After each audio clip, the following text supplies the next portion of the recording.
നമസ്കാരം, മലയാളി വാർത്തയിലേക്ക് സ്വാഗതം. കൊറിയൻ ഗെയിം ഭ്രമം 3 പെൺകുട്ടികളുടെ ജീവനാണ് ഇപ്പോൾ എടുത്തിരിക്കുന്നു എന്നുള്ള വാർത്തകൾ പുറത്തു വരുന്നത്. ഗാസിയാബാദിലെ ഭാരത് സിറ്റിയിലാണ് 3 സഹോദരിമാർ ഇപ്പോൾ 9ാം നിലയിൽ നിന്ന് ചാടി മരിച്ച സംഭവത്തിൽ നടുങ്ങിയിരിക്കുകയാണ് രാജ്യം. ചൊവ്വാഴ്ച അർദ്ധരാത്രിയോടെ നടന്ന സംഭവത്തിൽ ഒരു കൊറിയൻ ഓൺലൈൻ ടാസ്ക് ഗെയിം ആപ്പിനെ കുട്ടികൾ അടിമപ്പെട്ടിരുന്നതായും പോലീസ് സംശയിക്കപ്പെടുന്നു. മമ്മി പപ്പ സോറി എന്നെഴുതിയ ആത്മഹത്യാക്കുറിപ്പും പോലീസ് കണ്ടെടുത്തിട്ടുണ്ട്. നിഷിക 16 വയസ്സ്, പ്രാചി 14 വയസ്സ്, പാക്കി 12 വയസ്സ് എന്നിവരാണ് മരിച്ചത്. പുലർച്ചെ 2:15 സംഭവം നടന്നതെന്നും SP അതുൽ കുമാർ സിംഗ് അറിയിച്ചു. 9ാം നിലയിലെ ബാൽക്കണിയിൽ നിന്ന് ചാടിയ ഇവരെ ഉടൻ തന്നെ ലോണിയിലെ ആശുപത്രിയിൽ എത്തിച്ചെങ്കിലും മരണം സ്ഥിരീകരിക്കുകയായിരുന്നു. ബാൽക്കണിയിൽ നിന്ന് ചാടാനായി ഇവർ 2 പടികളുള്ള ഗോവണി ഉപയോഗിച്ച് പോലീസ് കണ്ടെത്തി. കുട്ടികൾ ഒരു പ്രത്യേക കൊറിയൻ ടാസ്ക് ഗെയിമിന് അടിമകളായിരുന്നുവെന്നാണ് പ്രാഥമിക അന്വേഷണത്തിൽ വ്യക്തമാകുന്നത്. മൊത്തം 50 ടാസ്കുകളുള്ള ഈ ഗെയിമിലെ ഒരു ഘട്ടമാണോ ഈ ആത്മഹത്യയെന്നും പോലീസ് പരിശോധിക്കുന്നുണ്ട്. കൊല്ലപ്പെട്ടവരിൽ 14 വയസ്സുകാരിയായിരുന്നു ഈ ഗെയിമിലെ ലീഡർ എന്നും ഇവരാണ് മറ്റ് 2 പേർക്കും നിർദ്ദേശങ്ങൾ നൽകിയിരുന്നതെന്നും പോലീസ് വൃത്തങ്ങൾ സൂചിപ്പിക്കുന്നു. ഡിജിറ്റൽ തെളിവുകൾ ശേഖരിക്കുന്നതിനായി സൈബർ വിദഗ്ധരുടെ സഹായം തേടിയിട്ടുണ്ട്. തന്റെ മക്കൾ ഈ കൊറിയൻ ഗെയിം കളിക്കാറുണ്ടായിരുന്നുവെന്ന് പെൺകുട്ടികളുടെ പിതാവും ആജ് തക് പറഞ്ഞു. എന്നാൽ ഇത്തരം ഗെയിമുകളുടെ അപകടത്തെക്കുറിച്ച് തനിക്കും അറിവില്ലായിരുന്നുവെന്നും അദ്ദേഹം വ്യക്തമാക്കി. തീർച്ചയായിട്ടും എല്ലാ പാരൻസും കരുതുന്നത് പോലെ കുട്ടികളൊക്കെ തന്നെ പല ഗെയിമുകളും മൊബൈൽ ഫോണിൽ കളിക്കുന്നുണ്ടാകും. അതൊന്നും തന്നെ ശ്രദ്ധിച്ചില്ലെങ്കിൽ പാരൻസും കരുതുന്നുണ്ടാവില്ല ഇതൊക്കെ ഇത്തരത്തിൽ അപകടം വിളിച്ചു വരുത്തുന്ന ഗെയിമുകളായിരിക്കും എന്നുള്ളത്. അത് തന്നെയാണ് ഇവിടെയും ഈ പിതാവിനും സംഭവിച്ചത്. കുട്ടികൾ ദീർഘനേരം മൊബൈൽ ഫോണുകളിൽ ചിലവഴിച്ചിരുന്നതായും കുടുംബാംഗങ്ങൾ മൊഴി നൽകിയിട്ടുണ്ട്. കോവിഡ് കാലത്താണ് കുട്ടികൾ കൊറിയൻ ലവ് എന്ന ടാസ്ക് ബേസ്ഡ് ഗെയിം കളിക്കാൻ തുടങ്ങിയത്. ഇതിന് അടിമപ്പെട്ടതോടെ സ്കൂളിൽ പോകുന്നതും മുടങ്ങി. ഗെയിം കളിച്ച് അതിൽ ഭ്രമിച്ചു പോയ കുട്ടികൾ തങ്ങൾ ഇന്ത്യക്കാരല്ലെന്നും കൊറിയൻ രാജകുമാരിമാരാണെന്നുമാണ് കരുതിയിരുന്നത്. കുട്ടികളുടെ മുറിയിൽ നിന്ന് കണ്ടെടുത്ത ഡയറി കുറിപ്പുകളിലാണ് ഇക്കാര്യമുള്ളത്. ഇങ്ങനെ പഠനം മുടക്കി മുന്നോട്ട് പോകാൻ കഴിയില്ലെന്നും ഗെയിം കളിച്ചിരിക്കാതെ സ്കൂളിൽ പോകണമെന്നും കുട്ടികളുടെ അമ്മ പറഞ്ഞതോടെയാണ് ജീവനൊടുക്കാൻ മൂവരും തീരുമാനിച്ചത്. ആത്മഹത്യാക്കുറിപ്പും ഇവർ എഴുതി വെച്ചിരുന്നു. അച്ഛൻ ക്ഷമിക്കണമെന്നും ഇതാണ് യഥാർത്ഥ ജീവിതമെന്നും അതിൽ എഴുതിയിരുന്നു.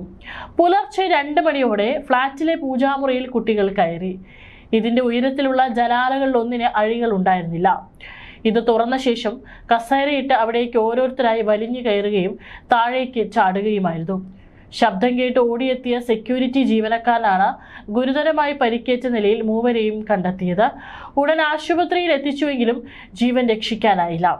സഹോദരിമാർ തമ്മിൽ ഇഴപിരിയാത്ത സ്നേഹമായിരുന്നുവെന്നും അതാണ് ഒന്നിച്ചു മരിക്കാൻ തീരുമാനിച്ചതെന്നാണ് പോലീസ് പറയുന്നത്. സംഭവത്തിൽ പോലീസ് വിശദമായ അന്വേഷണം പ്രഖ്യാപിച്ചിട്ടുണ്ട്.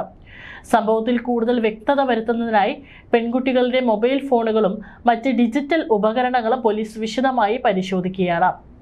ഓൺലൈൻ വഴിയുള്ള ഇവരുടെ ആശയവിനിമയങ്ങളും ഗെയിം ഹിസ്റ്ററിയും പരിശോധിക്കുന്നതിലൂടെ മാത്രമേ യഥാർത്ഥ കാരണം കണ്ടെത്താൻ കഴിയൂ എന്നും അധികൃതർ വ്യക്തമാക്കി. ഇത്തരം അപകടകരമായ ഗെയിമുകൾക്കെതിരെ രക്ഷിതാക്കൾ ജാഗ്രത പാലിക്കണമെന്ന് പോലീസ് നിർദ്ദേശിച്ചു. ഇതിനു മുൻപ് ഏറെ ചർച്ച ചെയ്യപ്പെട്ട ഒരു ഗെയിമായിരുന്നു ബ്ലൂ വെയിൽ. 50 ദിവസത്തിനുള്ളിൽ 50 ടാസ്കുകൾ. ഈ ടാസ്കുകൾ പൂർത്തിയാക്കുന്നവരെ കാത്തിരിക്കുന്നതോ മരണം. ലോകമെമ്പാടുമുള്ള കൗമാരക്കാരെയും യുവാക്കളെയും ഒരുപോലെ ഭയപ്പെടുത്തിയ ഓൺലൈൻ ഗെയിമിനെ കുറിച്ചാണ് മുൻപും നമ്മൾ ചർച്ച ചെയ്തിട്ടുള്ളത്. പലരും ഇന്നും അവിശ്വസനീയതയോടെ മാത്രം കേൾക്കുന്ന പേരാണ് ബ്ലൂ വെയിൽ ചാലഞ്ച്. ചാലഞ്ചിൽ ആദ്യ ദിവസം ലഭിക്കുന്ന ടാസ്കുകൾ എളുപ്പമാണ്. അർദ്ധരാത്രിയിൽ ഉണർന്നിരിക്കുക, അല്ലെങ്കിൽ ഭയപ്പെടുത്തുന്ന ഒരു സിനിമ കാണുക എന്നിങ്ങനെയുള്ളവ. പിന്നീട് പതിയെ ടാസ്കുകളുടെ കാഠിന്യം കൂടും. ടവറിന് മുകളിൽ നിൽക്കുക, കയ്യിൽ നീല തിമിംഗലത്തിന്റെ രൂപം വരയ്ക്കുക എന്നിങ്ങനെ ടാസ്കുകൾ കഠിനമാകും. അവസാന ടാസ്ക് ഗെയിമർ ജീവൻ ഒടുക്കുക എന്നതാണ്. റഷ്യയിൽ തുടങ്ങിയ ഈ മരണക്കളി അതിവേഗം മറ്റു രാജ്യങ്ങളിലേക്കും വ്യാപിച്ചു. US-ലും യുക്രൈനിലും ഇന്ത്യയിലുമെല്ലാം ബ്ലൂ വെയിൽ ചാലഞ്ച് ഭീതി പടർത്തി. 100 കണക്കിന് മരണങ്ങൾ ബ്ലൂ വെയിൽ ചാലഞ്ചുമായി ബന്ധപ്പെട്ട് റിപ്പോർട്ട് ചെയ്തിട്ടുണ്ട്. 2015 നവംബർ 22 തെക്ക് കിഴക്കൻ റഷ്യയിൽ താമസിക്കുന്ന റീന പാലൻകോവ എന്ന കൗമാരക്കാരി ഒരു സെൽഫി പോസ്റ്റ് ചെയ്തു. മുഖത്തൊരു കറുത്ത സ്കാർഫ് ചുറ്റി ക്യാമറയ്ക്ക് നേരെ നടുവിരൽ ഉയർത്തി നിൽക്കുന്ന സെൽഫിക്ക് റീന നൽകിയ അടിക്കുറിപ്പ് ന്യ ബൈ എന്നായിരുന്നു. സെൽഫി പോസ്റ്റ് ചെയ്തതിന് പിറ്റേ ദിവസം റീന ജീവനൊടുക്കി. റീന പാലൻകോവ ജീവനൊടുക്കിയ സംഭവം റഷ്യയിലെ ഏറ്റവും വലിയ സോഷ്യൽ നെറ്റ്വർക്കായ വിക്കോ നെറ്റ്കേറ്റ് ഹോസ്റ്റ് ചെയ്ത ഒരു പ്രത്യേക ചാറ്റ് റൂമിലും ചർച്ചയായി. ഭയാനകമായ കഥകൾ പലതും റീനയുടെ മരണവുമായി ബന്ധപ്പെട്ട് പ്രചരിക്കാൻ തുടങ്ങി. സത്യമെന്തെന്ന് അപ്പോഴും ആർക്കും അറിയില്ലായിരുന്നു. 2015 ക്രിസ്മസ് ദിനത്തിൽ റഷ്യൻ നഗരമായ റയാസനിലും 12 വയസ്സുകാരിയായ ആഞ്ചലീന ഡാവിഡോവ ആത്മഹത്യ ചെയ്തു. 2 ആഴ്ചയ്ക്ക് ശേഷം അതേ നഗരത്തിൽ നിന്നുള്ള ഡയാന കുസ്നെറ്റ്സോവ എന്ന കൗമാരക്കാരിയും ജീവനൊടുക്കി. കുട്ടികളുടെ മരണകാരണം കണ്ടെത്താൻ മാതാപിതാക്കൾ അവരുടെ ഓൺലൈൻ അക്കൗണ്ടുകൾ പരിശോധിച്ചു.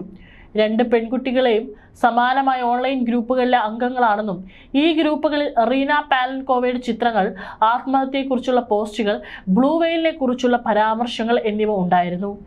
ഈ ഗ്രൂപ്പുകളിൽ ബ്ലൂ വെയിൽ ആത്മഹത്യയുമായി എങ്ങനെ ബന്ധപ്പെട്ടു എന്നതിനെക്കുറിച്ച് പല കഥകളും പ്രചരിക്കുന്നുണ്ട്. തിമിംഗലങ്ങൾ സ്വയം കടൽ തീരത്തെത്തുന്നതായി അറിയപ്പെടുന്നതിനാലാണ് ഇത് സംഭവിച്ചതെന്നും ചിലർ അവകാശപ്പെടുന്നു. മറ്റു ചിലർ തിമിംഗലങ്ങൾ ഏകാന്തമായി കാണപ്പെടുന്ന, ദുഃഖകരമായി കാണപ്പെടുന്നവയാണ്, അതിനാണ് ഇതിന് കാരണമെന്ന് വിശ്വസിക്കുന്നു. ലൂമിൻ എന്ന റഷ്യൻ റോക്ക് ബാൻഡിൽ നിന്നുള്ള വരികളെക്കുറിച്ചുള്ള പരാമർശമാണിതെന്ന അഭിപ്രായവും ശക്തമാണ്. എന്നാൽ യഥാർത്ഥത്തിൽ ഈ പേരിന് പിന്നിലെ കാരണവും വ്യാപകമായി പ്രചരിച്ച നീലത്തിമിംഗലങ്ങളുടെ ചിത്രത്തിന് പിന്നിലെ രഹസ്യവും ഇന്നും ദുരൂഹമാണ്. ഏതായാലും പല രാജ്യങ്ങളിലും ബ്ലൂ വെയിൽ ഗെയിം നിരോധിച്ചിട്ടുണ്ട്. പക്ഷേ അതിന് പകരം അതിലേറെ ഭീകരമായിട്ടുള്ള ഓരോരുത്തരുടെയും, പ്രത്യേകിച്ച് യുവാക്കളുടെയും കുട്ടികളുടെയൊക്കെ തന്നെ ജീവനെടുക്കുന്ന ഇത്തരത്തിലുള്ള ഗെയിമുകൾ ഇന്നും നമ്മുടെ രാജ്യത്ത്, നമ്മുടെ മൊബൈൽ ഫോണുകളിൽ സജീവമാണ് എന്നുള്ളതിൻ്റെ ഏറ്റവും ഒടുവിലത്തെ ഉദാഹരണമാണ് ഈ 3 കുട്ടികളുടെ മരണം. ഇതൊരു കൊറിയൻ ഗെയിം ആപ്പ് ആണെന്നാണ് ഇപ്പോൾ ഏറ്റവും പ്രാഥമികമായി വന്നിട്ടുള്ള റിപ്പോർട്ടുകൾ. ഇനി പോലീസ് ഡിജിറ്റൽ തെളിവുകളൊക്കെ തന്നെ പരിശോധിച്ചതിന് ശേഷം മാത്രമായിരിക്കും ഈ ഗെയിമിന് പിന്നിലുള്ള മറ്റെന്തെങ്കിലും ദുരൂഹതയുണ്ടോ എന്നുള്ള കാര്യത്തിൽ കൂടുതൽ ഉത്തരം ലഭിക്കുകയുള്ളൂ.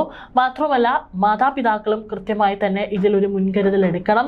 തീർച്ചയായിട്ടും കുട്ടികൾ കുറച്ച് സമയം പഠിച്ചു കഴിഞ്ഞ് സ്കൂൾ വിട്ട് വന്നു കഴിഞ്ഞാൽ ഇന്ന് കുട്ടികളെല്ലാം തന്നെ മൊബൈൽ ഫോൺ ഉപയോഗിക്കുന്നതാണ്. പണ്ടത്തെ കാലത്ത് പോലെയല്ല, കുട്ടികൾ ഇന്ന് ഏറെ അപ്ഡേറ്റഡ് ആണ്. ഇന്ന് കുട്ടികൾക്ക് വളരെ ചെറിയ പ്രായത്തിൽ തന്നെ ഒരു സ്മാർട്ട് ഫോൺ അല്ലെങ്കിൽ ഒരു ടാബ് അല്ലെങ്കിൽ ഒരു ലാപ്ടോപ്പ് അതൊക്കെ തന്നെ ഉപയോഗിക്കാനായിട്ട് കുട്ടികൾക്ക് അത് അറിയാം. അതിൻ്റെ കൂടുതൽ ആഴങ്ങളിലേക്ക് അവർ പോകാതിരിക്കാൻ കൃത്യമായിട്ട് രക്ഷിതാക്കളുടെ ഒരു നിരീക്ഷണം കുഞ്ഞുങ്ങളുടെ മേലെ എപ്പോഴും ഉണ്ടാകണം. അവരെന്താണ് മൊബൈൽ ഫോണിൽ ചെയ്യുന്നത് എന്നുള്ളതിനെക്കുറിച്ചും കൃത്യമായിട്ട് രക്ഷിതാക്കൾ അത് നിരീക്ഷിക്കണം. അത് അച്ഛനോ അമ്മയോ ഒരാളുടെ മാത്രം ഉത്തരവാദിത്തമല്ല. മാത്രമല്ല, ഒരു ബൗണ്ടറി സെറ്റ് ചെയ്യുക. കുട്ടികൾ മൊബൈൽ ഫോൺ ഉപയോഗിക്കുന്നതിനും അതിനുള്ളൊരു സമയം, ഇത്ര മണിക്കൂർ മാത്രം ഉപയോഗിക്കുക, ഇന്ന സമയത്ത് ഉപയോഗിക്കുക. ഒരുപക്ഷെ രക്ഷിതാക്കൾ അടുത്തിരിക്കുമ്പോൾ തന്നെ മൊബൈൽ ഫോൺ ഉപയോഗിക്കാൻ അവർക്ക് കൊടുക്കുക.